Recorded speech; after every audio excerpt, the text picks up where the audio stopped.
Peace and welcome to the culture here on the Black Star Network. I'm your host, Faraji Muhammad. Thank you so much for tuning in and being a part of the conversation. Folks, we got a lot to talk about. First, let's talk about what happened earlier today as the House of Representatives voted on a bill to ban TikTok if the owners don't force a sale. Now, this is a big conversation that folks are seeing that this may change the social media landscape. And more importantly, some are saying it infringes upon the freedom of speech and personal expression.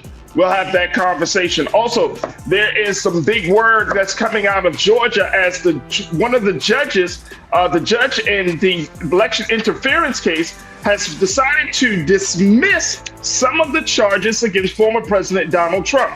We'll talk to you about that situation. Also, let's talk about the latest coming out of Haiti as the country is in crisis. As the prime minister stepped down, some violent gangs are on the loose, and the U.S. has decided to send some military troops into the region. We'll talk about what is going to be the outcome of that. And later on, we'll talk about how one federal judge has declared a minority business agency to discriminate against white people. Wow, we'll give you the latest of that. Folks, stay with us. It's all happening on today's edition of The Culture right here on the Black Star Network. Let's go.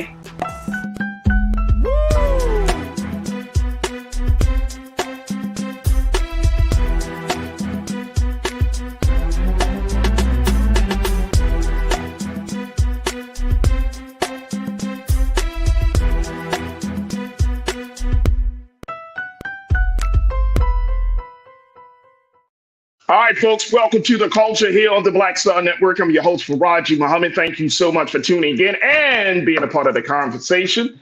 Folks, before we jump into all of the great discussions, let's let you know that we are streaming on our very own platform. Go to our website today at blackstarnetwork.com. Download the app for free on all of your devices. You can also follow us on social media at Black Star Network. And we truly appreciate if you throw something in the pocket, a bucket, just to help us out with the donations. Any donation of any kind will help us to move forward in this the space that we're in of creating a platform for content like this to be distributed. So your support means a world of difference. It matters so much to us. So please go to our website today, and we want to say thank you for your support. Now, folks, we are streaming on a couple of different social media platforms under Big Brother Roland Martin. So you can check us out on the Facebook page, on his Facebook page, as well as on his YouTube channel.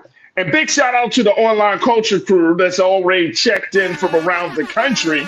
There we go, to have these conversations. I'm very, very excited to hear what folks are saying.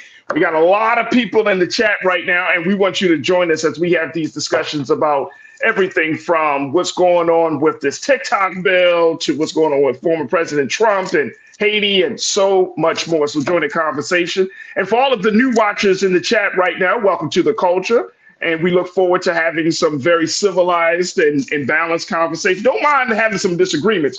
We just want to make sure that we stay respectful of everyone in this space. So welcome, welcome, welcome to the illustrious culture crew. All right, folks, let me check in with my sister.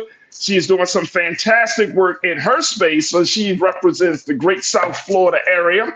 She is a licensed attorney out of the state of Florida. She's also the host of the Suzette Speak Show. She is a contributor here on The Culture, as well as Roland Martin Unfiltered, political strategist. I mean, she's doing a dynamic job, man. She's doing a hell of a job, doing it for The Culture. My sister Suzette Speaks is joining me right now. Suzette, woo! Hey, everybody. How are you? I'm good, Suzette. Happy Wednesday, Suzette. Happy Wednesday. I'm excited about this conversation, as always. Absolutely, absolutely. All right, let's first talk about TikTok. And people, Suzette, have been like kind of, I've been meaning to talk about this for a minute since the story kind of gotten some momentum. But people are like, TikTok, why are we worried about TikTok? But the bigger question is, why is the government worried about TikTok, right? And that is going to open up the whole conversation about quote unquote state-run media. That are we starting to see signs that the government is going to now put its foot down and create some boundaries for social media platforms? We know that like Meta's CEO, Mark Zuckerberg, He did, testified before Congress and sharing his. I guess he apologized to families that have lost children because of online bullying and other issues there. There's always the security breach issue that has been constant throughout these tech companies, whether it's Meta or whoever. But now we're seeing that it's more than it just seems to be more than just data mining. That this is something that the government feels is a very, very real concern, especially with so many millions of Americans that are logged onto these social media sites, just doing what they do. But then on the other side of it, people are saying it infringes upon freedom of speech, personal expression. The government is going too far. Talk to us a little bit about the latest in Washington with this. Well, the House has spoken. There was a vote earlier today, and greetings to all my culture crew watching. I see y'all in the chat. Good to be here, Faraji. Thank you for having me. There has been a vote in the United States House of Representatives. Again, our two-chamber Congress, the United States Senate, and the United States House. Only one side has approved the bill that you have just referenced. So what does that mean?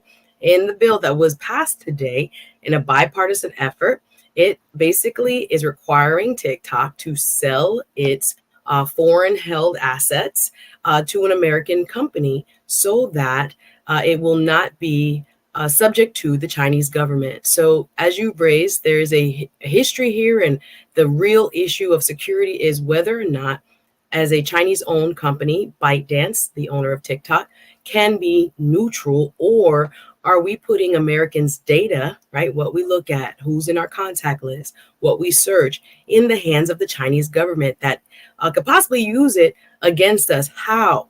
Many of us who have seen, what has happened in the last couple of election cycles via Facebook know that these platforms wield a lot of power with how they put information out about candidates, about elections, and it can impact how the electorate as a whole sees, the current candidates in a certain election cycle.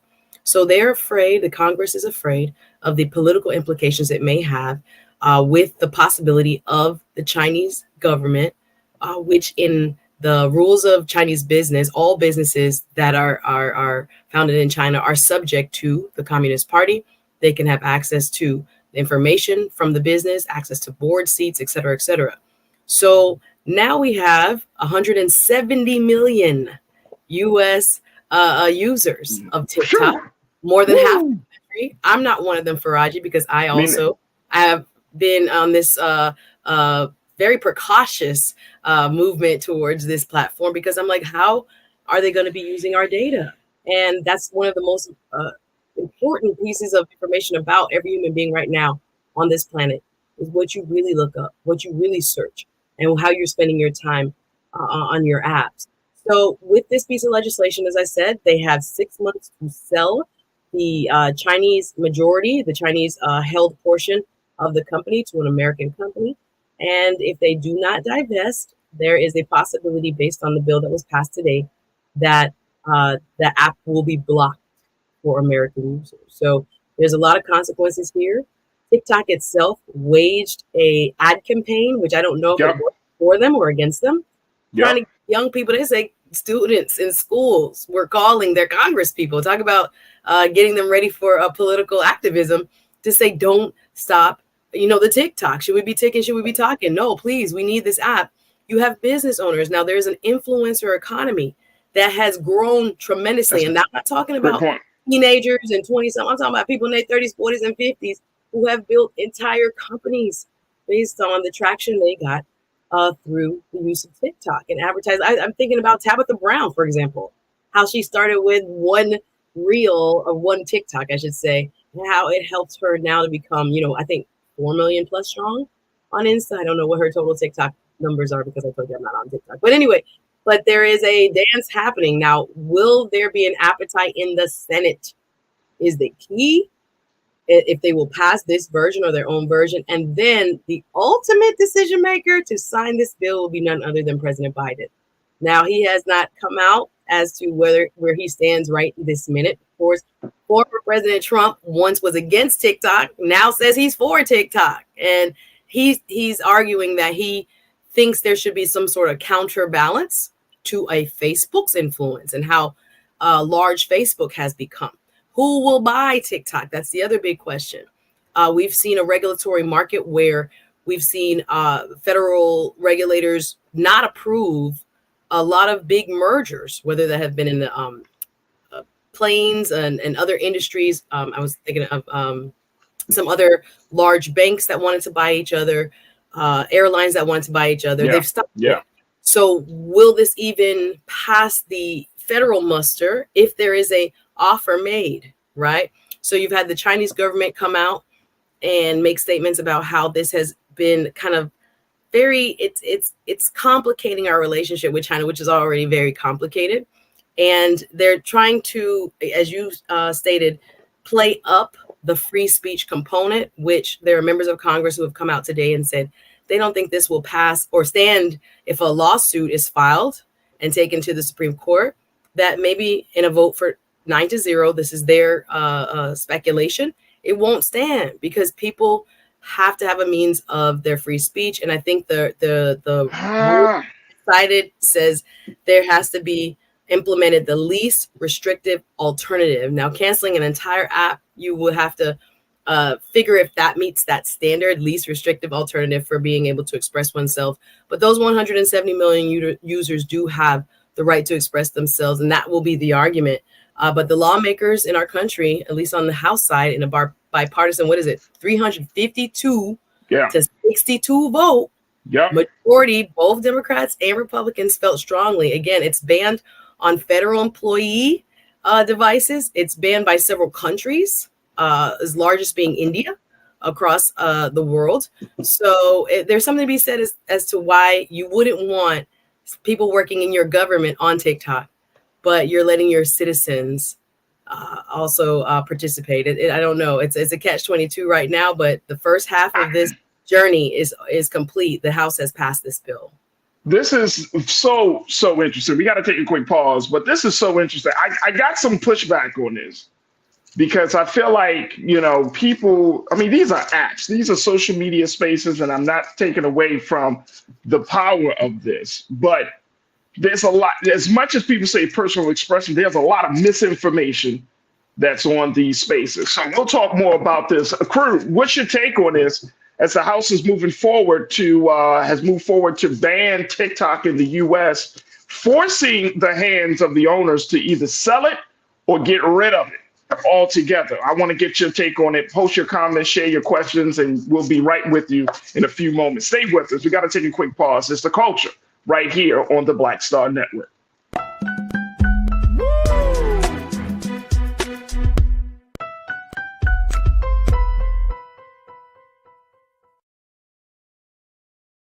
Pull up a chair, take your seat. The Black Tape with me, Dr. Greg Carr, here on the Black Star Network. Every week, we'll take a deeper dive into the world we're living in. Join the conversation only on the Black Star Network. Hi, I'm Dr. Jackie Hood Martin, and I have a question for you. Ever feel as if your life is teetering and the weight and pressure of the world is consistently on your shoulders? Well, let me tell you, living a balanced life isn't easy. Join me each Tuesday on Black Star Network for A Balanced Life with Dr. Jackie. We'll laugh together, cry together, pull ourselves together, and cheer each other on. So join me for new shows each Tuesday on Black Star Network, A Balanced Life with Dr. Jackie.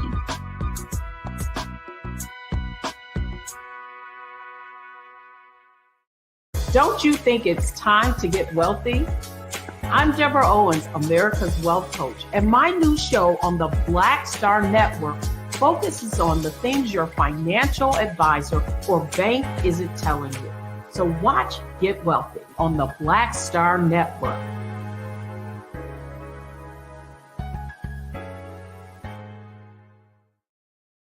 When you talk about blackness and what happens in Black culture, we're about covering these things that matter to us, speaking to our issues and concerns. This is a genuine people-powered movement. There's a lot of stuff that we're not getting. You get it, and you spread the word. We wish to plead our own cause. Too long have others spoken for us. We cannot tell our own story if we can't pay for it. This is about covering us. Invest in black-owned media. Your dollars matter. We don't have to keep asking them to cover our stuff. So please support us in what we do, folks. We want to hit 2,000 people, $50 this month, raise $100,000. We're behind 100,000, so we want to hit that. Y'all money makes this possible. Checks and money orders go to P.O. Box 57196, Washington, D.C. 20037-0196. The Cash App is $RM Unfiltered. PayPal is R Martin Unfiltered. Venmo is RM Unfiltered. Zelle is Roland@RolandSMartin.com. Hatred on the streets, a horrific scene, a white nationalist rally that descended into deadly violence. White people are losing their damn minds. As an angry pro-Trump mob storms the U.S. Capitol, we're about to see the rise of what I call white minority resistance. We have seen white folks in this country who simply cannot tolerate black folks voting. I think what we're seeing is the inevitable result of violent denial. This is part of American history. Every time that people of color have made progress, whether real or symbolic, there has been what Carol Anderson at Emory University calls white rage as a backlash. This is the rise of the Proud Boys and the Boogaloo Boys. America, there's going to be more of this. Here's all the Proud Boys, guys. This country is getting increasingly racist in its behaviors and its attitudes because of the fear of white people. The fear that they're taking our jobs, they're taking our resources, they're taking our women. This is white fear.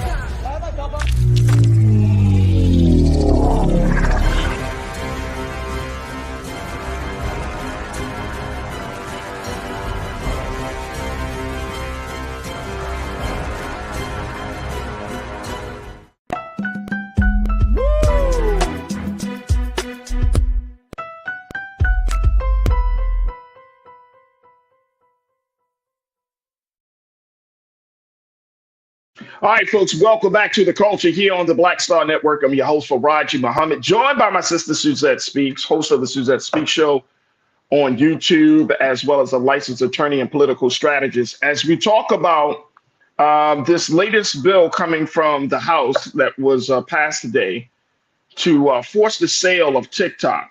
But this is a bill that inches closer to the possibility of banning the social media app from users in the United States. Now, in this particular bill, and Suzette, you mentioned this, the vote was 352 to 65. There was one member, one of our favorites here on the Black Star Network, Democrat Representative Jasmine Crockett. Y'all know Sister Jasmine. Texas, let's go. We know Jasmine Crockett, but she voted present. Now the bill heads to the Senate, where it faces what some would describe as an uncertain fate, and there appears to be less urgency to act. But I want to share with you what Speaker Mike Johnson had to say about this. Take a look at this, and let's post quote 2, please, Liz. Thank you. That the communist China, that's how he starts this off. Communist China is America's largest geopolitical foe and is using technology to actively undermine America's economy and security. This is what from Mike Johnson from Louisiana. He said in a statement after the vote, warning that TikTok could be used to access American data and spread harmful information. Today's bipartisan vote demonstrates Congress's opposition to Communist China's attempts to spy on and manipulate Americans and signals our resolve to deter our enemies. Let's break this down. Let's break this down, Suzette. Here's the thing.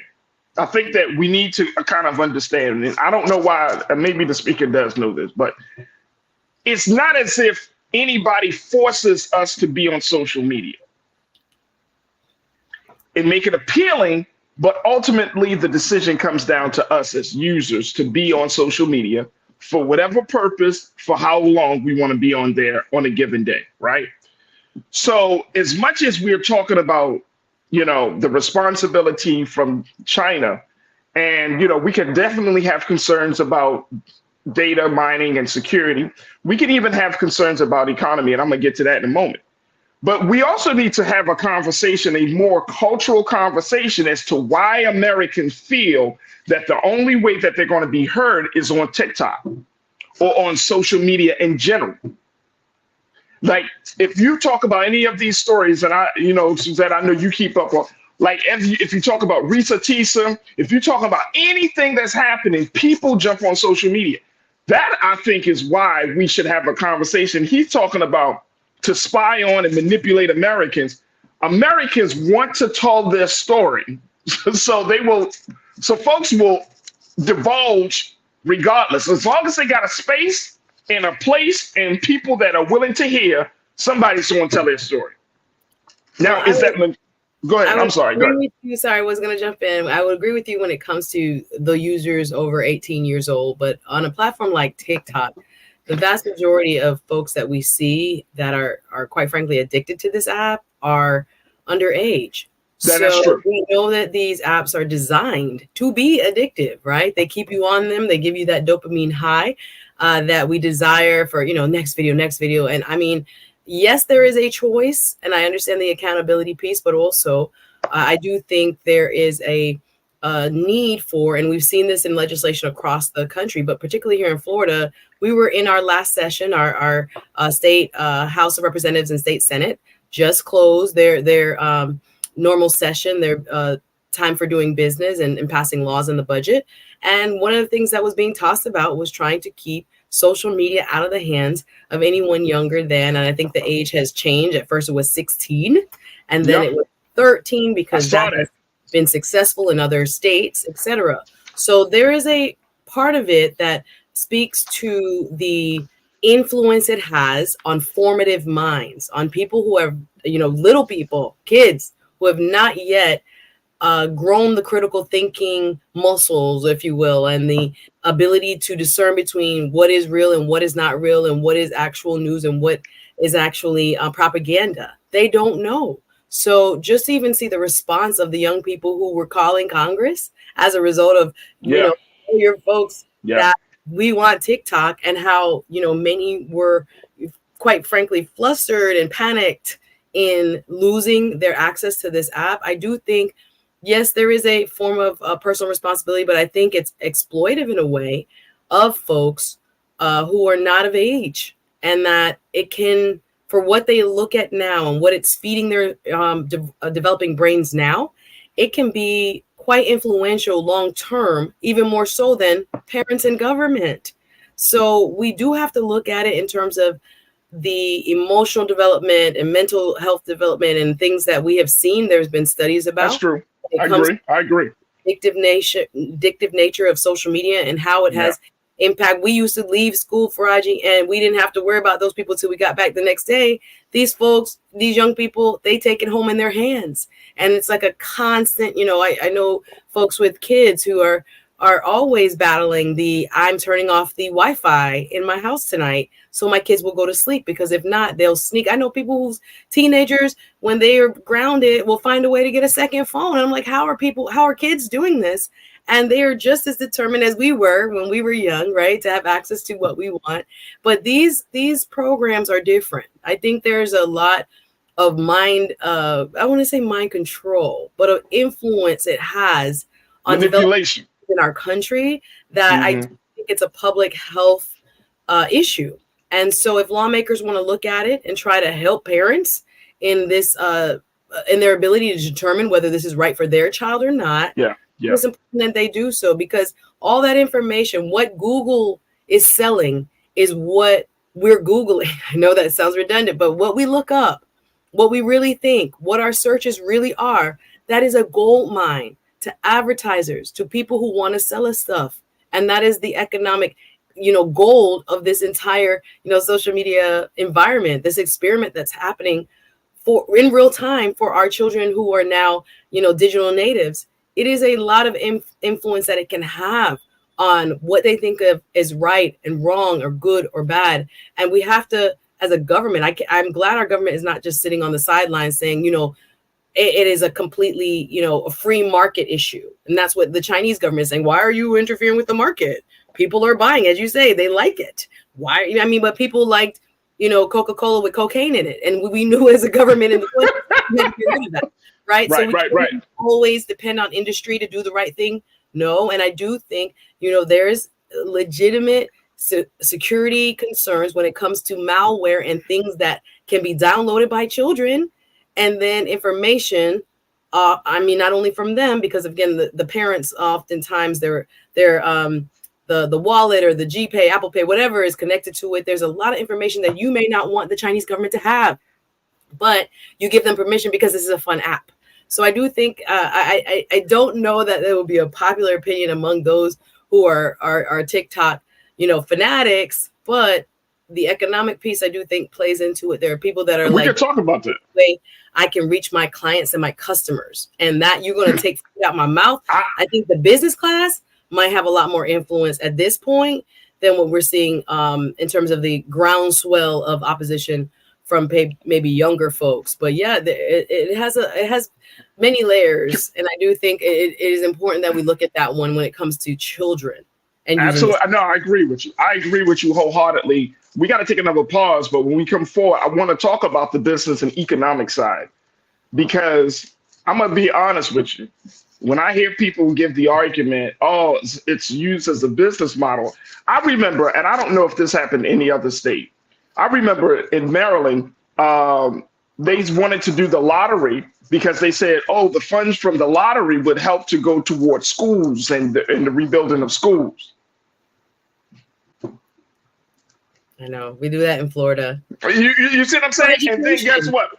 And then people have gambling addictions, and people have, they spend extra money if the jackpot is more, and then that disrupts family budgets and stuff. And we don't, and it's like on the outset, it's like, oh, there is a noble cause, but then behind the scenes, it's like all this other stuff is happening. And I think we should, to your point, I think we should give some scrutiny to what is really happening. Yeah, people are connected on business, and yes, I use it to connect with my clients, but at the end of the day, it's TikTok. Yeah. All right, let's go take a quick pause. Stay with me, folks. It's The Culture here on the Black Star Network.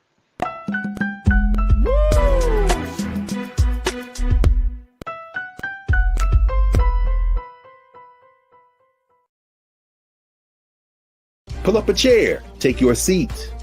The Black Tape with me, Dr. Greg Carr, here on the Black Star Network. Every week, we'll take a deeper dive into the world we're living in. Join the conversation only on the Black Star Network. Hi, I'm Dr. Jackie Hood Martin, and I have a question for you. Ever feel as if your life is teetering and the weight and pressure of the world is consistently on your shoulders? Well, let me tell you, living a balanced life isn't easy. Join me each Tuesday on Black Star Network for A Balanced Life with Dr. Jackie. We'll laugh together, cry together, pull ourselves together, and cheer each other on. So join me for new shows each Tuesday on Black Star Network, A Balanced Life with Dr. Jackie.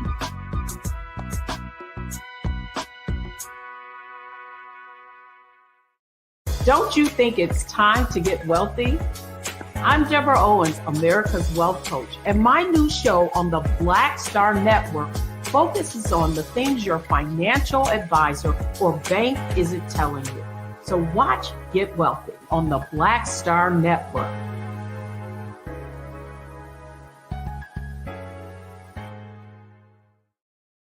When you talk about blackness and what happens in black culture, we're about covering these things that matter to us, speaking to our issues and concerns. This is a genuine people-powered movement. There's a lot of stuff that we're not getting. You get it, and you spread the word. We wish to plead our own cause. Too long have others spoken for us. We cannot tell our own story if we can't pay for it. This is about covering us. Invest in black-owned media. Your dollars matter. We don't have to keep asking them to cover our stuff. So please support us in what we do, folks. We want to hit 2,000 people, $50 this month, raise $100,000. We're behind 100,000, so we want to hit that. Y'all money makes this possible. Checks and money orders go to P.O. Box 57196, Washington, D.C. 20037-0196. The Cash App is $RM Unfiltered. PayPal is R Martin Unfiltered. Venmo is RM Unfiltered. Zelle is Roland at RolandSMartin.com. Hatred on the streets, a horrific scene, a white nationalist rally that descended into deadly violence. White people are losing their damn minds. As an angry pro-Trump mob storms the U.S. Capitol, we've seen shootings. We're about to see the rise of what I call white minority resistance. We have seen white folks in this country who simply cannot tolerate black folks voting. I think what we're seeing is the inevitable result of violent denial. This is part of American history. Every time that people of color have made progress, whether real or symbolic, there has been what Carol Anderson at Emory University calls white rage as a backlash. This is the rise of the Proud Boys and the Boogaloo Boys. America, there's going to be more of this. Here's all the Proud Boys, guys. This country is getting increasingly racist in its behaviors and its attitudes because of the fear of white people. The fear that they're taking our jobs, they're taking our resources, they're taking our women. This is white fear.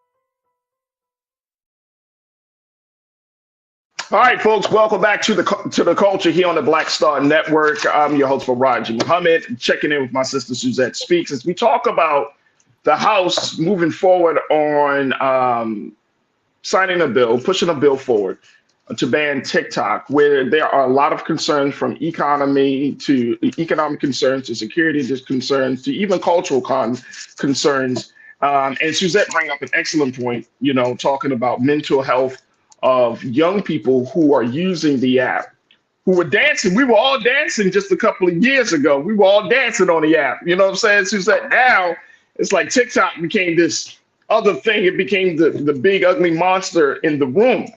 But I think this is a hardball attempt by the United States government to take control. I think that's what it essentially is. It's like you have this influential medium where people are getting information. It's shaping how people are seeing the world. It becomes this other thing, and the government is trying to take control. Now, I think that is a much bigger conversation as to whether that is okay or not, that the government should intervene when you have 170 million of its citizens are on a particular platform. And so it does open the door for misinformation. And I agree with that. It does, we didn't talk about it on the show, but, it's like those AI pictures of supposed black people with Trump. Like when you start to see these things, for me, it makes me realize that we are all susceptible to being deceived. Like no one can say, well, I have it all together. All of us can be deceived. All of us can be misled. All of us can be misinformed about something, right? And so in a time where information, you mentioned the influencer economy, but there is an information economy that is alive and well in this country. And if information if there is blood in the water, if there's distortion of any type of information, it's harder for people to believe what they see and what they read, because when you're constantly lied to or deceived, when the truth comes into the mix, you can't tell the difference. And that messes up people's heads. Absolutely. Just to jump in, a lot of younger people don't use traditional means of getting news, like how we would normally watch, or there are generations that would normally watch perhaps the evening news or listen to NPR or get their information from other sources so they can compare and contrast what they're seeing. No, it actually becomes law to them, so to speak, when they're looking at it. And that must be true because I saw it on TikTok. Like, it's very scary. And again, the elephant in the room is that it is Chinese owned. So we can see, as we have seen in the past, other governments such as Russia, which has allegedly influenced the 2020 election and others, that it could be a real big problem if you don't have the ability to fully regulate this type of medium. How much power, that's how Facebook is right now, how much power it has over the world, not only the American public or the American electorate. Oh yeah. The ability for things to spread fast and quickly. I mean, it has influence across the world in civil wars, where rumors have caused people to like go out in the streets and do incredibly harmful things to one another based on, you know, rumors spread on apps. So we hate to be, you know, doomsdayists and think about all these negative possible connotations, but we got to think about them now, because our democracy can be influenced by these apps. And that's just the truth of it. That opens the door, yeah. Control of these and the messaging, right? He who and she who controls the media has so much power, right, over the average person's mind and what they think is good or bad, or if an election was stolen or not. So if they're allowed to put out things where it's not fact checked, and it's not in a kind of like a neutral algorithm, they decide the winners and losers. Because there have always been stories about, you know, Black content creators that don't go viral for the very same dances, or don't get credit for the very same, you know, creativity that a white content creator may put out, because there's a button. There are human beings along with the algorithm that are deciding the winners and losers. So it's not a completely neutral marketplace, so to speak, or how they would have us believe, or there would be so many of us that would be much more popular or have a lot more views, et cetera, et cetera. So it's not completely neutral in that sense. That's More the so point. when it comes to picking winners and losers in a political sense, it could have a lot more influence than we would want on our election, and how, again, our not only our young people, everyone who's on it can think. But I do have empathy for those who are saying, this is my marketplace. This is where I get my customers. This is how I've grown a business. This is how I make my livelihood. I think, again, those voices will become a little bit more louder as we've taken this law, or Congress has taken this bold step, bipartisan, in its support to start this kind of major change in the marketplace. And if it will pass constitutional muster when it comes to the First Amendment arguments that are being made. And look, and I couldn't agree with you more, because there's so much at stake. Let me just share this with y'all. I had to look this up. According to Goldman Sachs estimates, that's the bank, y'all. The Goldman Sachs bank, the influencer creator economy. I saw these numbers, Suzette, and was what? It's currently worth $250 billion. There you go. And it's expected to nearly double to $480 billion by 2027, according to Goldman Sachs. 2027, you have a $480 billion industry. That's but it's currently, as it stands, $250 billion. Now, when people say, well, everybody can't be an influencer, right? And I think that we should really push back on some of the elements of that. Because one, everybody can't do it. And then two, when you're talking about being an influencer, where do you have the time to be just who you are? Mm-hmm. Where is that? Instead of you promoting brands and the latest this and the fads, and it's like we all, and it's, I mean, let's keep it real, y'all. How many of us has done sales? That's what influencers are. You can put a pretty name on it. You're gonna be, but I've done sales for years. That's what you're doing. You're selling something, right? But you're talking about this type of economy that's waging war. Now, people say, well, and what about the influencers? Look, in every industry, the industry goes up and down. Here in Los Angeles, for example, the entertainment industry is the predominant industry. Paramount, a few weeks ago, laid off 800 people. Paramount Studios, 800 people, right? So there are going to be industry goes through changes. So I don't think that's the strongest argument as to why we need to keep a social media app, because we're like, well, what about the influencers? These are people who saw a golden ticket, left their regular jobs, and decided to go in front of a camera, and boom. Case in point, my son loves this guy, Mr. Beast. He's on the cover of Time magazine. Big. He gets 430 million views. If y'all don't know who Mr. Beast is, average guy, he does some great things. Yeah, going around the world now, right? And he's considered to be the most watched individual on the planet. This is what Time Magazine put out about it. And he's not a government. He's never gotten elected to nothing. He just puts up videos. Imagine that power. It's amazing, actually. And I mean, Suzette, you said it. You said it. You see what I'm saying? So it's like there are certainly some pros. I mean, of course, there are some folks in the chat say, well, we can see what's going on in other countries and everything.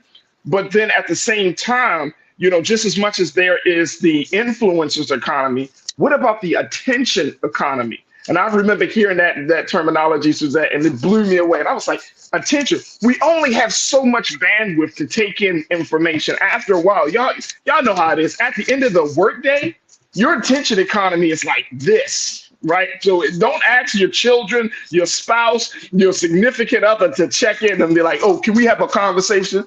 I know I check out. At the end of the day, I check out like, hey, look, man, don't talk to me, man. Just I don't care, you know. I can't take anymore. So I'm saying these things just because we have to wonder, like, we have to look at all the dynamics of this. All right, let me get a couple of crew members. Folks are checking in, and so many folks are checking in. LaShawn J said, I have no idea who Mr. Beast is at all. Just Google him. LaShawn. this guy is everywhere. LaShawn, thank you so much. But LaShawn also mentioned something else, but I'm going to have to find LaShawn's comment. But LaShawn, thank you. C. Cole said, who cares about influencers? I am talking about folks with real companies. Hey, look, if you are creating a $250 billion industry, that's a real job. I was about to say, I wouldn't knock it. It's not everybody making money. That's a real job. They're making a lot of money. Absolutely. And when we think about those numbers, if you say 430 million views, it rolls off our tongue, Faraji, but that's more people than in the United States. That's more people than you got to think about that. If you put all those people in a stadium, what that would look like. And one of his videos commands that type of viewership. Even people will make 1 million views. Think about the influence in people's minds of what we're directing our attention towards, as you're talking about, and what we're putting our energy in. That's a lot of responsibility. Yes, a lot of influence, but it is now what people want. People want everyday people to talk to online. Right? Not around the corner, not, used to go out to the bar. No, I just look at my phone and I'm friends with, or I enjoy the content of this person. It's very interesting now how it's shaping our minds. Absolutely. We're going to take a quick pause, but I really quickly, got 30 seconds, and I know we got to take a break. But where do you think this is going to go, Suzette? How do you think the Senate is going to handle this situation, even though they say it's most likely it's going to die in the Senate? But it's gotten the conversation started. What do you think is going to happen next? I hope it does not have a passage before this election, because I think, me thinking as the strategist, long term, if this does pass the Senate, but again, right now, Mitch McConnell does not sound like he has an appetite to bring this to his chamber in any kind of expeditious manner. I think that it would be a very interesting decision if President Biden received this type of legislation passed by both houses on his desk before this election. It could have, I think, a lot of implications when it comes to younger voters. And I wouldn't want that to tip the scales. Here we are. And that's how important this issue is for many folks in the electorate, younger folks, people who are maybe even not even regular voters. This is their issue. They want their TikTok, and they're going to vote against or for the person that makes sure that, supply chain stays open. But yeah, I don't know if we'll see it move as quickly in the Senate. And that's going to be the key. And then, of course, it'll be up to President Biden as to whether to sign it into law. Absolutely. You don't like my music? You said, more importantly, the algorithms know what we want to hear. You on some Big Brother stuff right there. It is. That Big Brother stuff. Thought Thumper, you said Mr. Beast at least does good with his influence. He does. He does. He does. He really does. But it's just using it as an example, not to throw shade on him, but I'm just saying that's how much influence and power he has when you're in front of that camera. And Suzette, you said it earlier, very quickly. You said it earlier. There are some people who get that level of attention, and where others who probably need that attention, you don't see them. Never see them. Yep. You don't see them. Whether you're a black content creator or whatever. Yeah, but it's true. It's true. It's very true. It's very true. All right, look, we got to take another quick pause. When we come forward, let's talk about how the judge in the Georgia election interference case has decided to dismiss some of the charges from former President Donald Trump. Is this as a result of what we saw with DA Fannie Willis, or is this something else? We'll talk a little bit more about the case. We got a lot more to discuss on the next half. For folks, stay engaged, stay with us, continue to post your comments, share your thoughts, and on the other side, let's get back into it. It's The Culture here on the Black Star Network.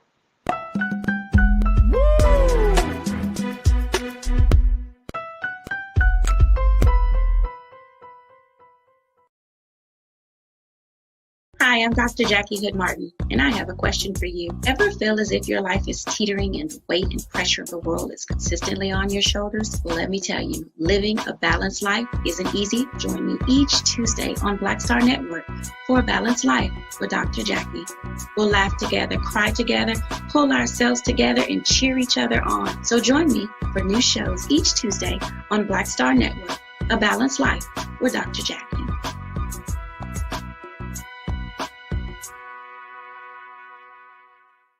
When you talk about blackness and what happens in black culture, we're about covering these things that matter to us, speaking to our issues and concerns. This is a genuine people-powered movement. There's a lot of stuff that we're not getting. You get it, and you spread the word. We wish to plead our own cause. Too long have others spoken for us. We cannot tell our own story if we can't pay for it. This is about covering us. Invest in black-owned media. Your dollars matter. We don't have to keep asking them to cover our stuff. So please support us in what we do, folks. We want to hit 2,000 people, $50 this month, raise $100,000. We're behind 100,000, so we want to hit that. Y'all money makes this possible. Checks and money orders go to P.O. Box 57196, Washington, D.C. 20037-0196. The Cash App is $RM Unfiltered. PayPal is R Martin Unfiltered. Venmo is RM Unfiltered. Zelle is Roland at RolandSMartin.com. Hatred on the streets, a horrific scene, a white nationalist rally that descended into deadly violence. White people are losing their damn minds. As an angry pro-Trump mob storms the U.S. Capitol, we've seen We're about to see the rise of what I call white minority resistance. We have seen white folks in this country who simply cannot tolerate black folks voting. I think what we're seeing is the inevitable result of violent denial. This is part of American history. Every time that people of color have made progress, whether real or symbolic, there has been what Carol Anderson at Emory University calls white rage as a backlash. This is the rise of the Proud Boys and the Boogaloo Boys. America, there's going to be more of this. Here's all the Proud Boys, guys. This country is getting increasingly racist in its behaviors and its attitudes because of the fear of white people. The fear that they're taking our jobs, they're taking our resources, they're taking our women. This is white fear.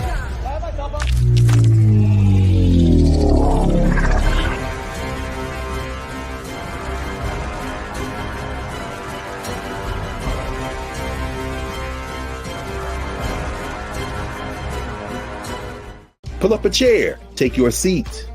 The Black Tape with me, Dr. Greg Carr, here on the Black Star Network. Every week, we'll take a deeper dive into the world we're living in.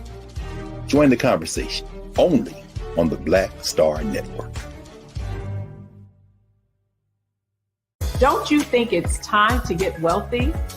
I'm Deborah Owens, America's Wealth Coach, and my new show on the Black Star Network focuses on the things your financial advisor or bank isn't telling you. So watch Get Wealthy on the Black Star Network.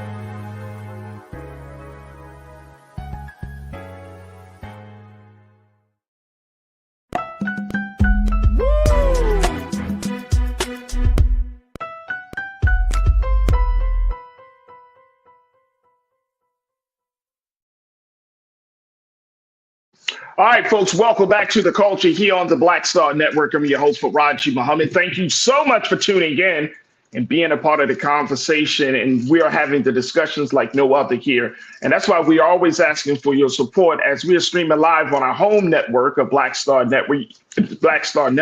You can go to our website today at blackstarnetwork.com. Download the app for free. Follow us on social media at Black Star Network. But we also look for your support, your donations. It makes a world of difference. Your support matters to us as we are engaged on this digital movement, creating content and having discussions and putting out information out there that's just right and that's culturally competent for Black America. So folks, make sure y'all show y'all support today. We want to thank Miss Judy Hallman for putting a little something in the pot today. Judy, thank you so much for your support. Every little cent counts, because we are building a movement. We are creating a space and a platform that's just for us. So again, your support means the world to us. So thank you, Judy, and thank you to all of those who have donated. Also, make sure y'all follow Big Brother Roland Martin on all social media platforms, and follow yours truly, me, Faraji Muhammad. You can find me at The Real Faraji on Instagram. I would love to connect with you right there at Faraji on X platform, and at Faraji Muhammad on Facebook. I would love to connect with you and hear more of what you have to say about these topics. Now, let's jump back into it, folks. Checking in with my sister, Suzette Speaks, who is the host of the Suzette Speaks show. She's a licensed attorney from the state of Florida, political strategist, and just a dynamic woman, just a dynamic person. Shout out to the chat. Not in the chat, but shout out to the chat today. We on fire. I love seeing We on fire. That's why I got the rocket. We on fire today. All right. Let's talk about this. There we go. I love it. I love that's for Suzette, because that's how she get down there in South Florida. That's how y'all get down in South Florida. Let's go. All right, let's go take a trip down to Georgia. Suzette, what is going on in Georgia? All right, here's the situation, folks. Fulton County Superior Court Judge Scott McAfee has decided to take on a major step in quashing 6 counts in the indictment of former President Donald Trump. If you don't know who Judge Scott McAfee is, he is the judge overseeing the 2020 election interference case. And today, he dismissed some of these charges against the former president and others, but the rest of the sweeping racketeering indictments remains intact, according to reports from AP News. 6 counts in the indictment, which means including 3 against Trump, who is the Republican nominee.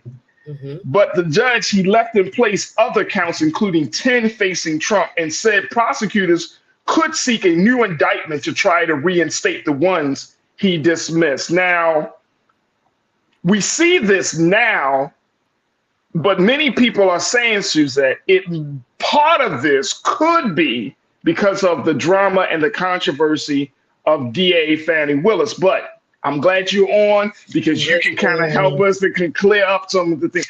Why did he dismiss these charges? And is it because of what we see with DA Fani Willis? Well, some people are saying it's related. Thank you for laying that out so eloquently, Faraji. So what happened today, and I haven't even gotten through the full ruling. It's only a few pages, like 9-page ruling that came out earlier today from the judge there in Fulton County overseeing the conspiracy case with Donald Trump and his purported co-conspirators in trying to overturn the election outcome there in Georgia.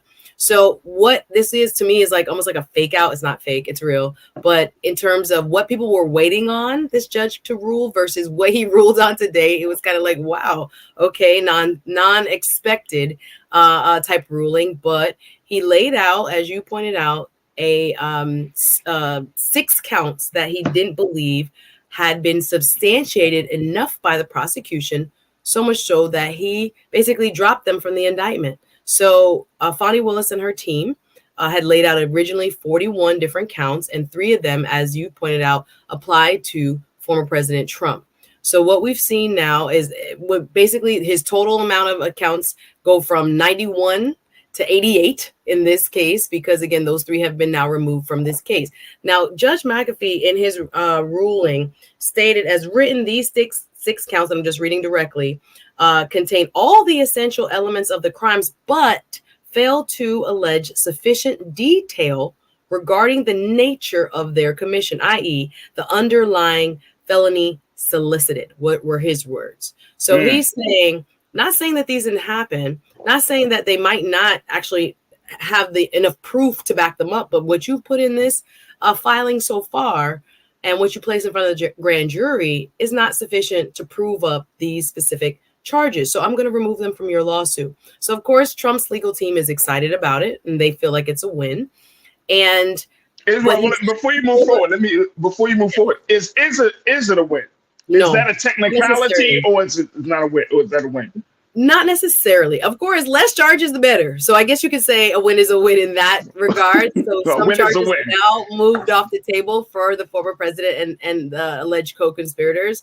But the door is still open for the prosecutorial team to come back and bring these same charges again. Like he said, he didn't close the door completely. Obviously, the major proportion of the charges still stand. So that's the other thing. It doesn't take away from the prosecutor's desire to show that there was actually a conspiracy, but the specifics of what the judge removed were in regards to the phone call that President Trump purportedly made to Brad Raffensperger, looking for votes. If you guys remember, all we need is another, and I'm paraphrasing, 11,000 votes. You just need to find me 11,000 votes, et cetera, et cetera. So I don't know what other proof this judge wanted to prove up the charges that he removed, but the prosecutors do have the opportunity. He left a 6-month window open where they can bring these back in front of a grand jury to see if the grand jury finds that there is sufficient evidence to bring charges, or alternately they can appeal this judge's decision to the next layer, to the middle layer, to the Georgia appellate courts to see with him. So there's still a door that's open, but after the break we'll bring back to why this is interesting. This is very interesting. And the case that we thought, or the part of the case, whether to disqualify her or not, for a purported relationship. Now there's evidence of a said relationship with Mr. Nathan Wade, and whether or not he did a sufficient enough job in charging.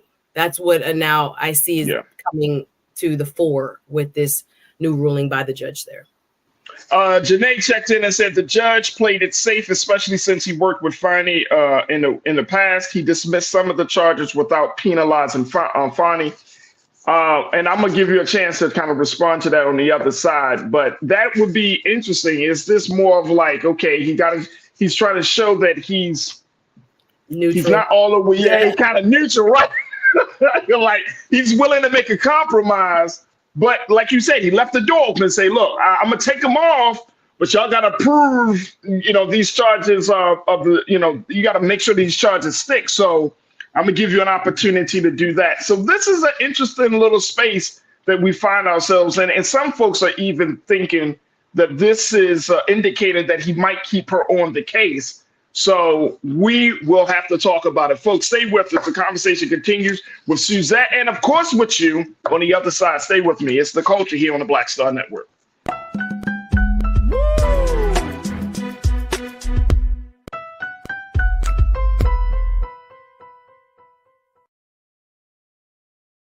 Hi, I'm Dr. Jackie Hood Martin, and I have a question for you. Ever feel as if your life is teetering and the weight and pressure of the world is consistently on your shoulders? Well, let me tell you, living a balanced life isn't easy. Join me each Tuesday on Black Star Network for A Balanced Life with Dr. Jackie. We'll laugh together, cry together, pull ourselves together, and cheer each other on. So join me for new shows each Tuesday on Black Star Network, A Balanced Life with Dr. Jackie.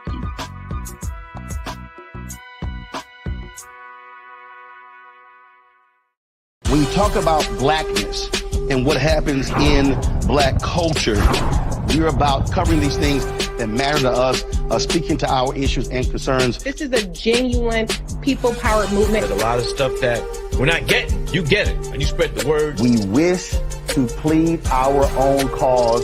Too long have others spoken for us. We cannot tell our own story if we can't pay for it. This is about covering us. Invest in black-owned media. Your dollars matter.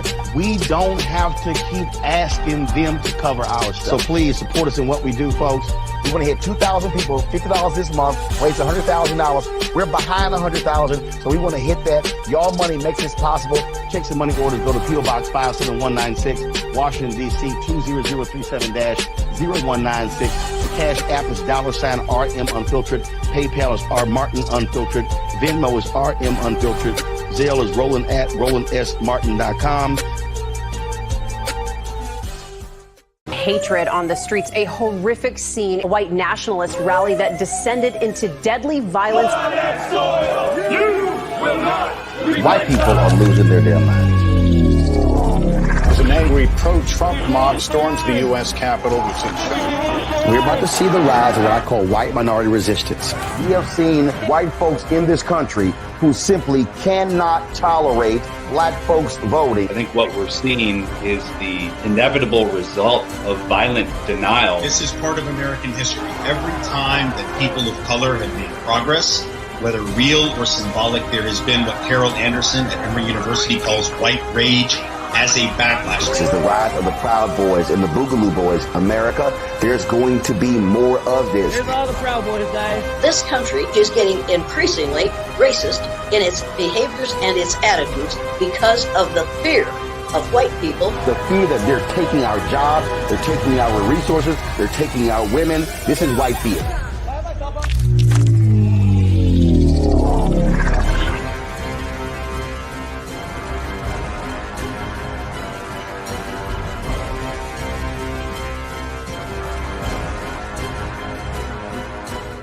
Pull up a chair, take your seat.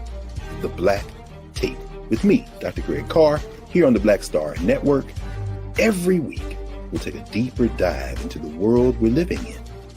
Join the conversation only on the Black Star Network.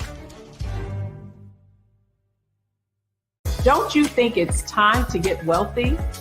I'm Deborah Owens, America's Wealth Coach, and my new show on the Black Star Network focuses on the things your financial advisor or bank isn't telling you. So watch Get Wealthy on the Black Star Network.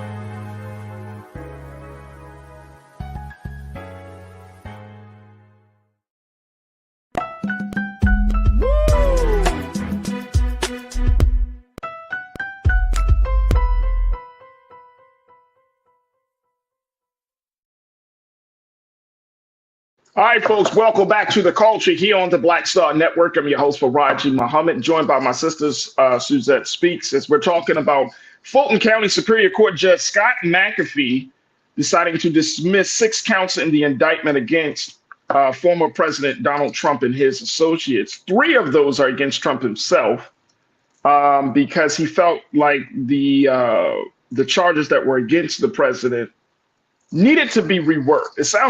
I feel like that's the best word. Substantiated enough, according to him. They weren't substantiated enough. I like it. Yep, that's what he thinks. So many people are looking at this situation, Suzette, and saying, okay, and of course, this is the same judge that's overseeing the case against DA Fannie Willis and the controversy of her. The hearing. The hearing. You're right. See, this is why I like Suzette, y'all. She likes to stay technical. She is not on trial. She's not on trial. She's not on trial. Yes. It's her hearing, right? It's a hearing. All right. Okay. On whether or not she should be disqualified. No, technically she's not on trial, folks. Let me just be clear. Like, for those who are looking for news, like, technically she is not on trial. This is actually a hearing. I'm just thinking about in the court of public opinion, but that's not the court we're talking about. All right. Anyway, so she got this hearing. He's overseeing her hearing. So how much of her personal controversy, of her personal situation, you think has played on his decision? Whereas some people are saying, hey, I think it's like a compromise that he wants to play it safe, that he doesn't totally want to take her off, but it is a slight, it could be like consider a slight slap on the wrist for any potential ethics issues that she's facing right now. Would you agree or disagree with that? Again, the judge, and we're being totally speculative right this moment, right? So the judge is supposed to be neutral umpire of the law and looking at it. And by the letter of the law, is this right or is this wrong? Is this permitted or is this not permitted? That's what his role is supposed to be. But of course, we know because of who the defendants are, as my law professors would say, defendant, it has become political. But again, he's supposed to remain neutral and look at what is presented in the case and say, is this sufficient or not?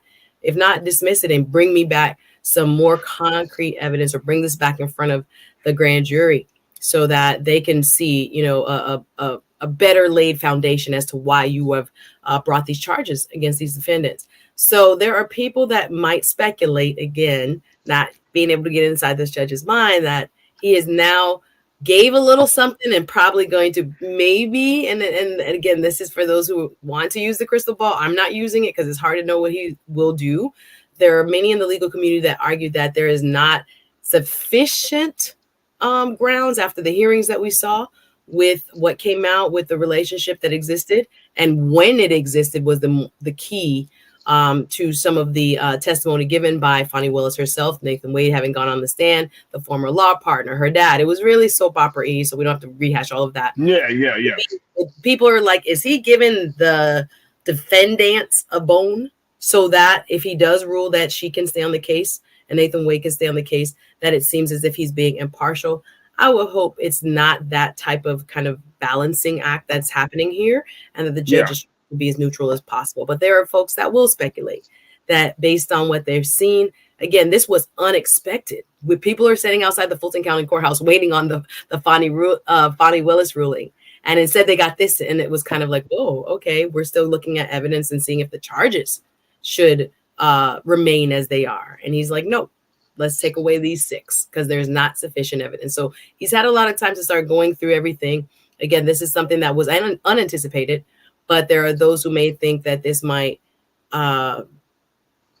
be an indication that perhaps there may not be enough evidence as presented in the hearings that we saw to remove DA Willis from this case. But again, they are not related in a sense, but there are people who will speculate that they are related. Oh, yeah. Oh, absolutely. Big brother Willie Frazier, you said there's no way to lay this at her feet. Speaking of Fani Willis, saying instead of realizing that a judge is going to make it as easy on Trump because he knows Trump's guilty and his life is in danger right now. Yes, Scott McAfee has been the victim of threats.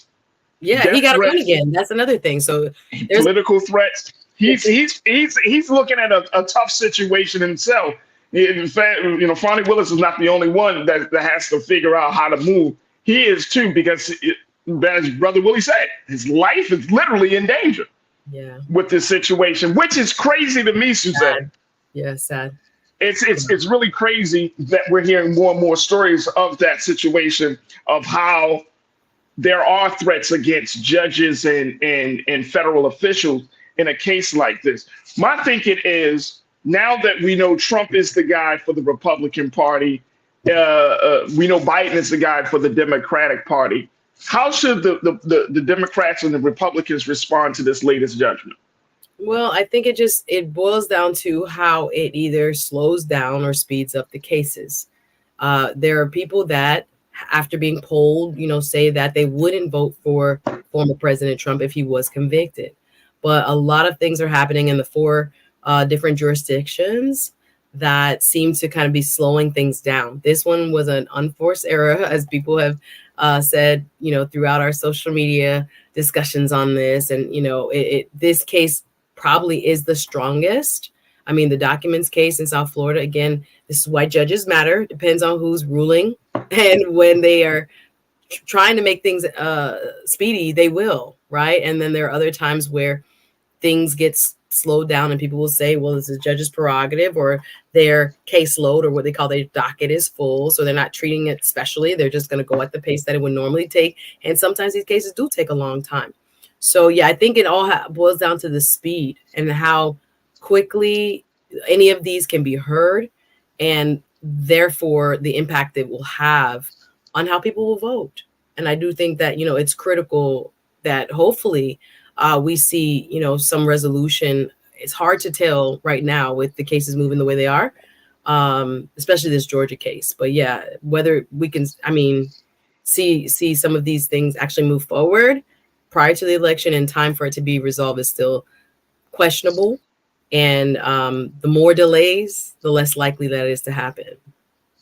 I hear that. Now, really quickly, and I know we got to take another pause. How soon do you think we will get a decision on her case? That's what we thought was coming out today. That's what's so ironic. I'm like, I would say in the next couple of weeks or two. That's what it seemed like from when the end of that hearing was. That usually, rulings come out next day if they want to, 14 days, normal, depending on the speed of that court. But yeah, it's almost like a pump fake. We're like, oh, that's what you're ruling on? Okay, thanks. We want to know is she on the case? My man went like this, and he's like, oh, I'm over it. We thought, made you look, Right. Like, what are we doing? So, yeah, I think in the next couple of weeks we should know, but everybody's, waiting with bated breath on that issue, because I think that will determine the speed or whether this gets prosecuted at all. So that's the key issue. Yeah, I mean, when I think about what the Trump case and in terms of the classified docs case, and then we just saw what happened with the president and Special Counsel Robert Hur, his testimony in the House, was it Monday or Tuesday? I think it was, but earlier this week, yesterday. Yeah. It's very interesting to see how those cases are being handled, right? And more importantly, how the reverberating impact of those cases. And so this is interesting. This is like one of those things. Name. That's what I'm saying. Like, the headline from this will be like, charges dropped against Trump. People are not going to read between the lines that the majority of the conspiracy charges still stand, but they're going to say, oh, she must have done something wrong. There are charges here. They overcharged.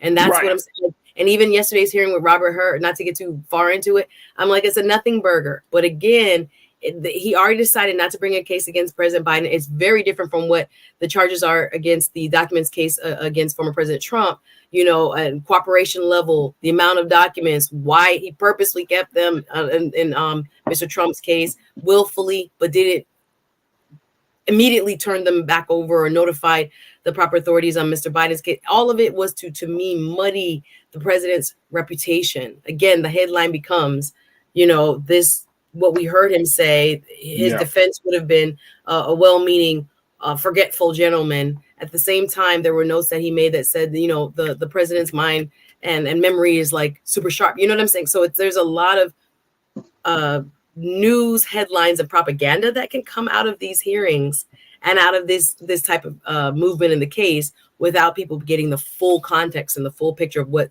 really stands and what it really means. Absolutely. We're going to just continue to wait with bated breath to get the details or get the decision on that particular case. Folks, we got to take another quick pause when we come forward. Let's talk about Haiti, how Haiti is in crisis. So many things have happened over these past few days, and we want to bring you up to speed on some of the latest, and especially with the U.S. intervening or trying to do its part to intervene and try to bring some resolution to the situation and enter the crisis in Haiti. So that conversation is up next. Stay with us. It's The Culture here on the Black Star Network.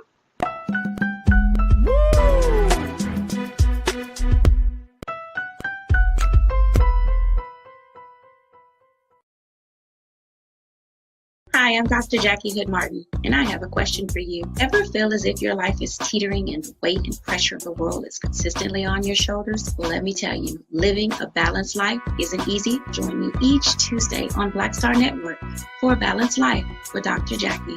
We'll laugh together, cry together, pull ourselves together, and cheer each other on. So join me for new shows each Tuesday on Black Star Network, A Balanced Life with Dr. Jackie.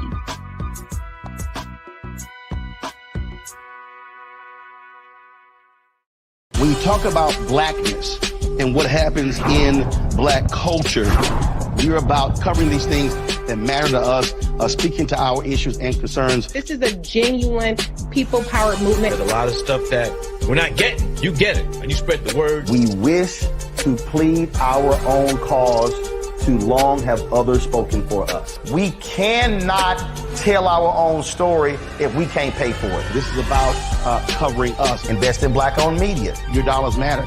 We don't have to keep asking them to cover our stuff. So please support us in what we do, folks. We want to hit 2,000 people, $50 this month, raise $100,000. We're behind $100,000, so we want to hit that. Y'all money makes this possible.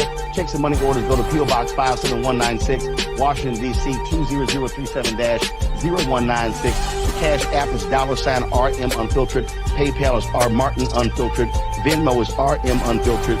Zelle is Roland at RolandSMartin.com. Hatred on the streets, a horrific scene, a white nationalist rally that descended into deadly violence. White people are losing their damn minds. As an angry pro-Trump mob storms the U.S. Capitol, we've seen We're about to see the rise of what I call white minority resistance.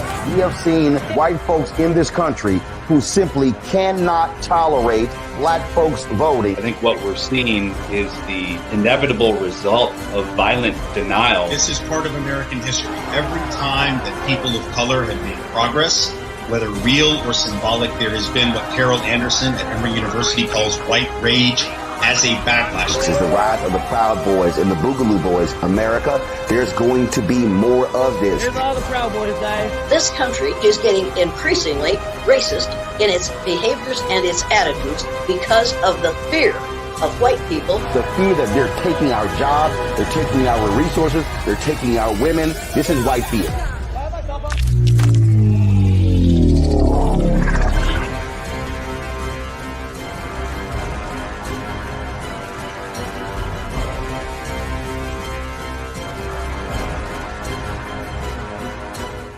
Pull up a chair, take your seat. The Black Tape with me, Dr. Greg Carr, here on the Black Star Network. Every week, we'll take a deeper dive into the world we're living in. Join the conversation only on the Black Star Network. Don't you think it's time to get wealthy? I'm Deborah Owens, America's Wealth Coach, and my new show on the Black Star Network focuses on the things your financial advisor or bank isn't telling you. So watch Get Wealthy on the Black Star Network.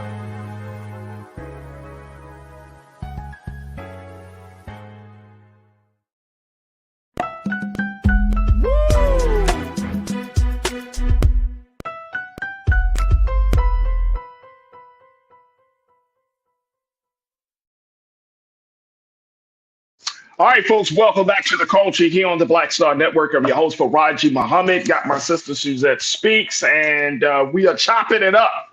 Yes. Chopping it up. Suzette, very quickly, before we get to final conversation, what's your social media? Let's put your social media out there a little bit.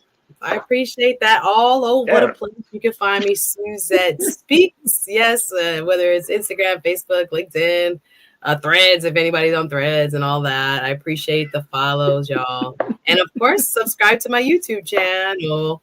You can find me, Suzette Speaks. I appreciate you. Yay, that's me. Bing bong. I appreciate you. Thank you. Follow. Absolutely. Absolutely. Make sure y'all follow me as well at The Real Faraji on Instagram.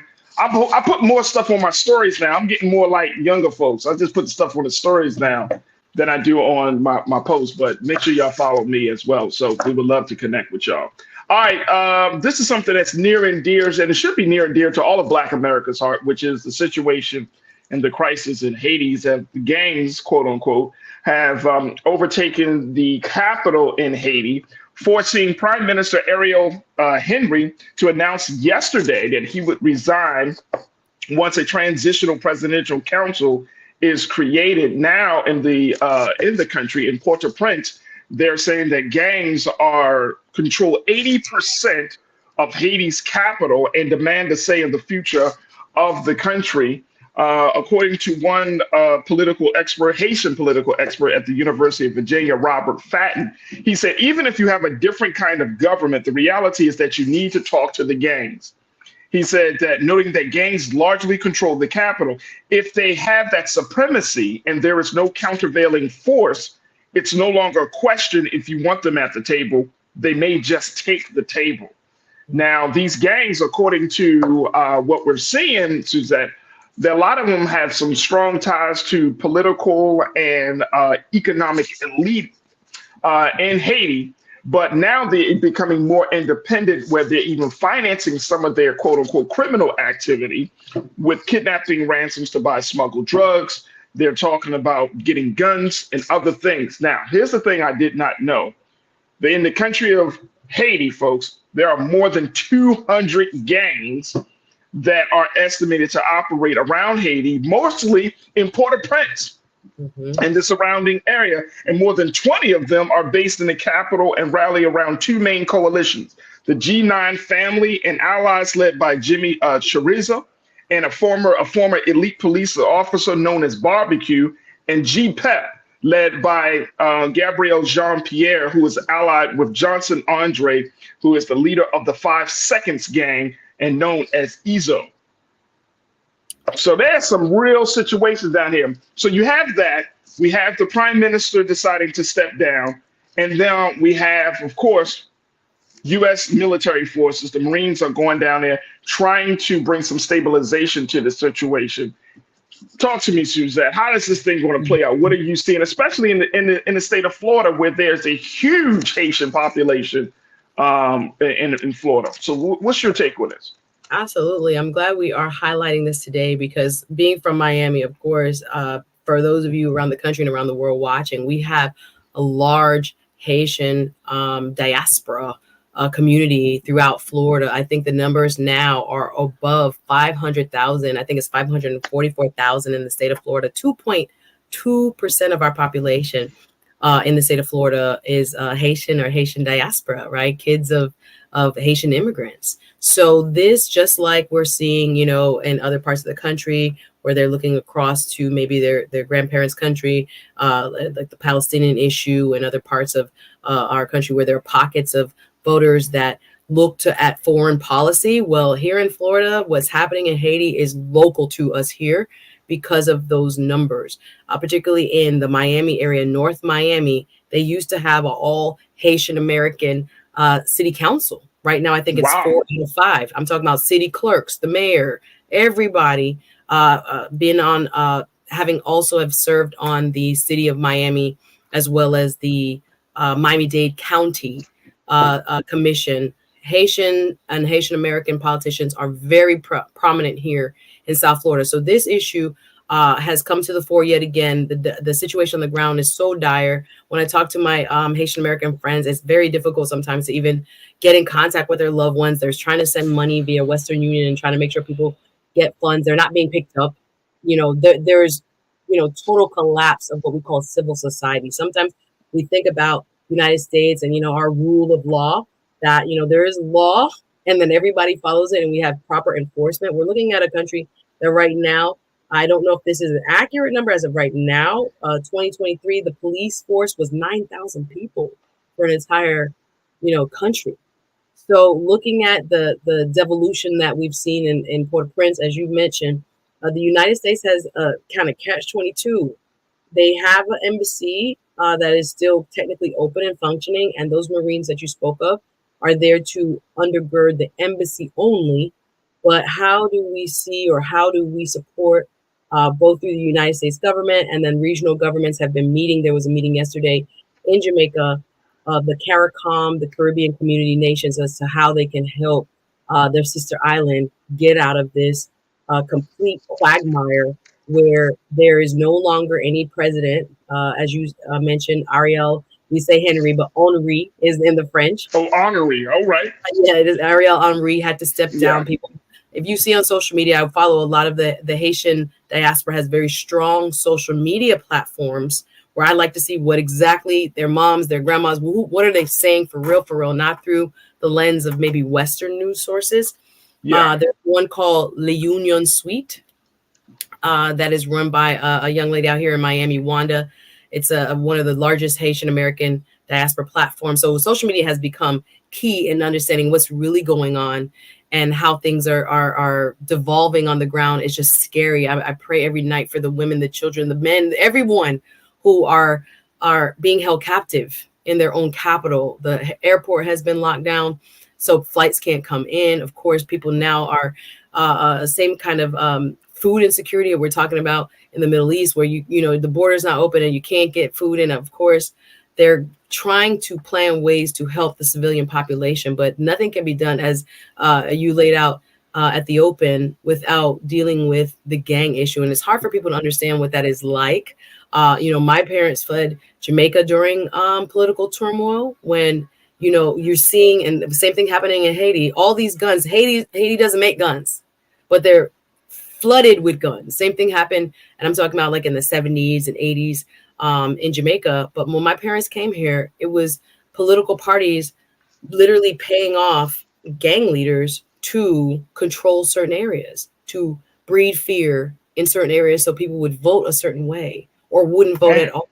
There's a blueprint to this that has happened in many countries around this world, where there's an elite power broker class, that I think some people think, and again, I've been reading online, and this is speculation on my part, and I would love if perhaps maybe in the future we can get someone from, there's a first Haitian American Congresswoman, a colleague of mine, Sheila Sherfilis McCormick. She did a press conference Monday talking about the U.S. government making $300 million in aid to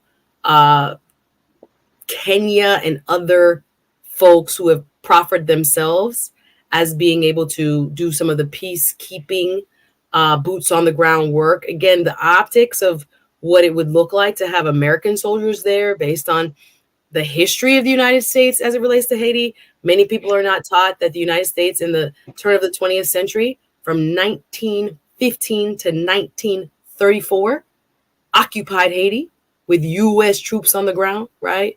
Thousands were killed. It's a very interesting history. President Franklin Delano Roosevelt ended that occupation in 1934. But there's always been, can Haiti manage its own affairs? And there's a big movement now that the solutions must come from the Haitian people. But Haiti's self-governance has been disrupted over time, from being the first Black country to emerge from its colonial ruler at the time in 1804, first Black independent republic.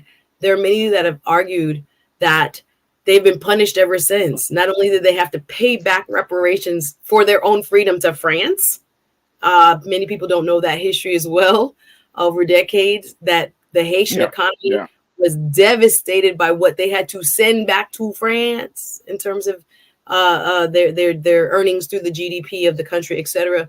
And they've never really been able to recover fully.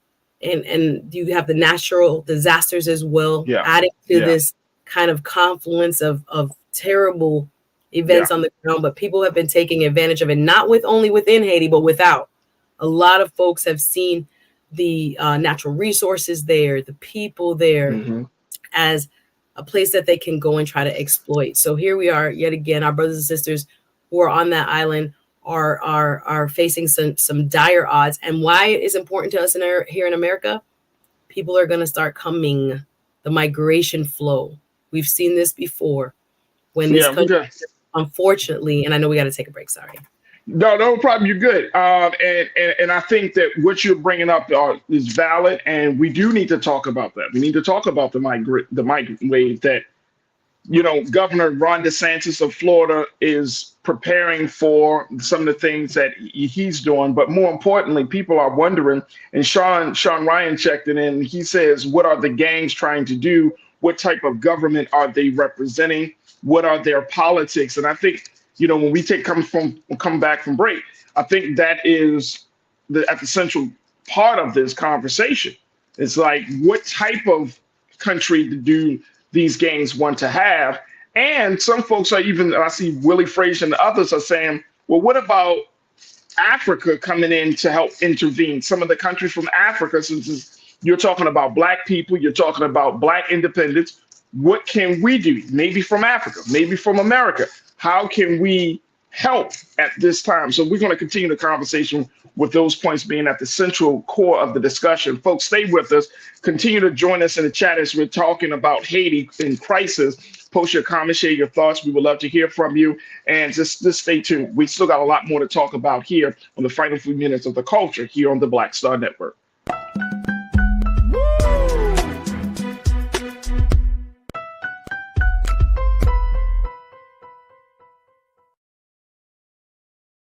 Pull up a chair, take your seat.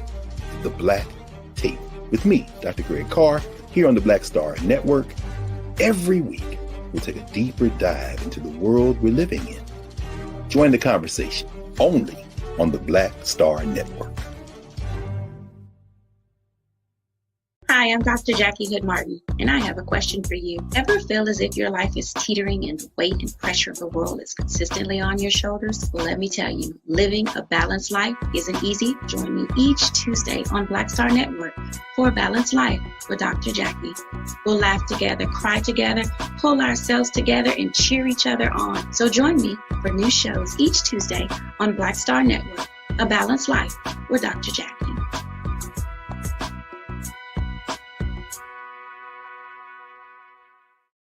Don't you think it's time to get wealthy?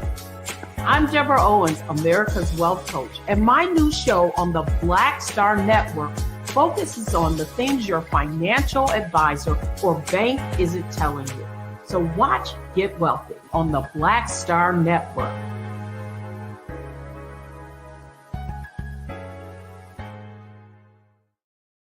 When you talk about blackness and what happens in black culture, we're about covering these things that matter to us, speaking to our issues and concerns. This is a genuine people-powered movement. There's a lot of stuff that we're not getting. You get it, and you spread the word. We wish to plead our own cause. Too long have others spoken for us. We cannot tell our own story if we can't pay for it. This is about covering us. Invest in black-owned media. Your dollars matter. We don't have to keep asking them to cover our stuff. So please support us in what we do, folks. We want to hit 2,000 people, $50 this month, raise $100,000. We're behind $100,000, so we want to hit that. Y'all money makes this possible. Checks and money orders go to P.O. Box 57196, Washington, D.C. 20037-0196. The Cash App is $RM Unfiltered. PayPal is R Martin Unfiltered. Venmo is RM Unfiltered. Zelle is Roland@RolandSMartin.com. Hatred on the streets, a horrific scene, a white nationalist rally that descended into deadly violence. White people are losing their damn minds.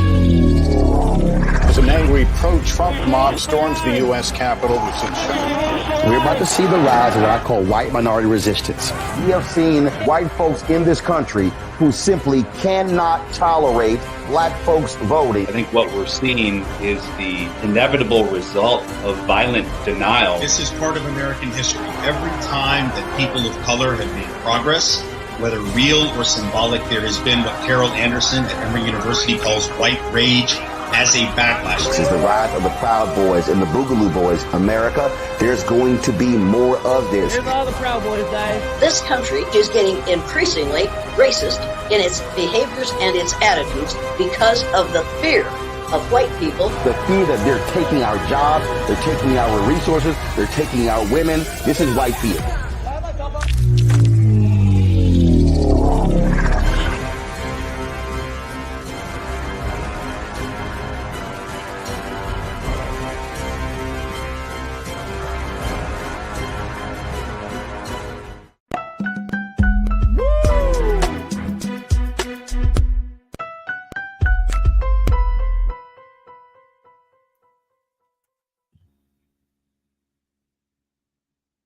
All right, folks, welcome back to The Culture here on the Black Star Network, joined by my sister, Suzette Speaks, as we're talking about Haiti and what is going on down in Haiti and how it's in crisis. And I wanted to, as we talk about this, there are questions coming from our, culture crew, Suzette, about the politics of the gangs. What do they want? What kind of government would they like to see in Haiti? And I want to just share this and then get your take on that, because it was reported by AP News that shortly before Prime Minister Ariel Henry said he would resign, one of the gang leaders, Jimmy Shea Rizier, who is he's in charge of the G9 families and allies, he said that he had an impromptu news conference. He rejected any solution led and supported by the international community. He said it's the Haitian people who know what they're going through. It's the Haitian people who are going to take destiny into their own hand. Haitian people will choose who will govern them. Well, so here's one of the gang leaders who are saying we will decide on who is going to run the government. Not anyone else, not the Dominican Republic, the DR, not America, not Africa. We will decide. So the politics is that one, they want their own, independence and being able to determine the fate of the country.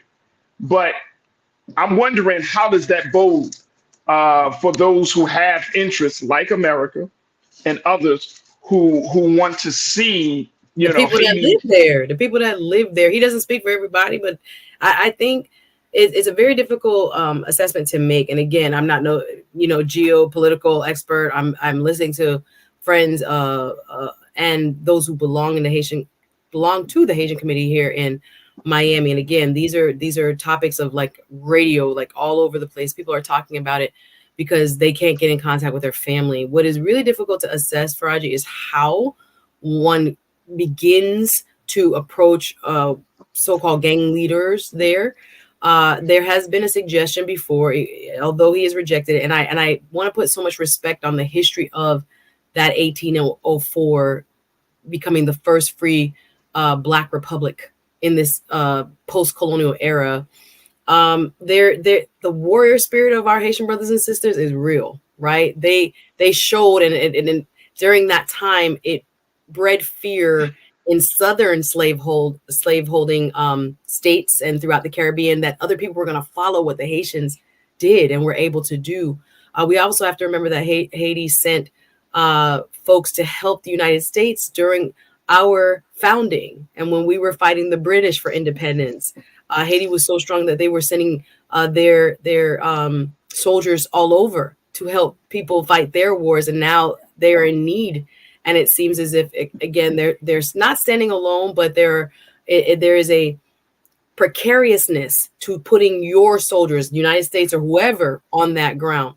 There has been a suggestion made that because of the optics, I think more than anything, that it would be better to see Black soldiers from predominantly Black countries intervening. And there was a suggestion made and an acceptance, I believe, even up to last year, that Kenya was going to be able to supply about 1,000 peacekeeping troops. The difficulty is, and that has been some of the discussion here in South Florida, is that there is a language barrier first and foremost. Haitian people speak Creole and French, and the British colony, former British colony of Kenya, English speaking, and they have a different, I don't know if the right word is temperament, but the idea and what I think you referenced in that commentary by Jimmy Barbecue is that there will be almost like, even though the races will be the same, the mindsets are different in terms of being able to help, quote, manage and the conditions on the ground. Other part being, you can send peacekeepers in, but right now there is no government. There is no, who is going to take power? How is there going to be an election held?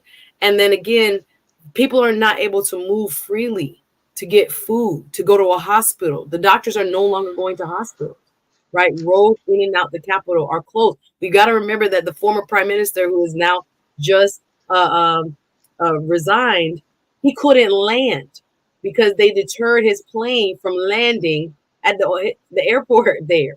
So think about that. Think about the lawlessness, so to speak, where without the rule of law, what can actually take place on behalf of the people there. So I do think there has to be some sort of intervention. Eventually, some boots of some kind are going to have to touch ground in Haiti. There has to be humanitarian assistance for sure. They're talking about less than 500,000 people, 9,000 at the last count, police to protect that many people doesn't even add up. So the folks that are making statements on behalf of the gangs, it can sound, and again, I'm not the best expert when it comes to all of the intricacies that overlap at the same time as to why we ended up here. But I encourage people to really look at the history of Haiti, and there is again some sentiment among Black diaspora scholars that think that a lot of what has taken place is as a result of them being defiant enough to fight for their own independence and becoming the first. The other thing I want to mention is we want to, again, we don't have enough time to talk about it here. There is an article I was just going to pull up from NPR talking about the great heist that took place with how Haiti basically over about 100 years paid France the slave holders that lost money from the Haitian independence that was achieved in 1804 equals the amount that they were forced to pay in reparations to the slaveholders and their descendants is equal to about 20 to 30 billion. Thank you for bringing that up. Wow. 20 to 30 billion in today's money. And it took them almost 112 years to, quote, pay it back. So the suffering that we see is not in a vacuum.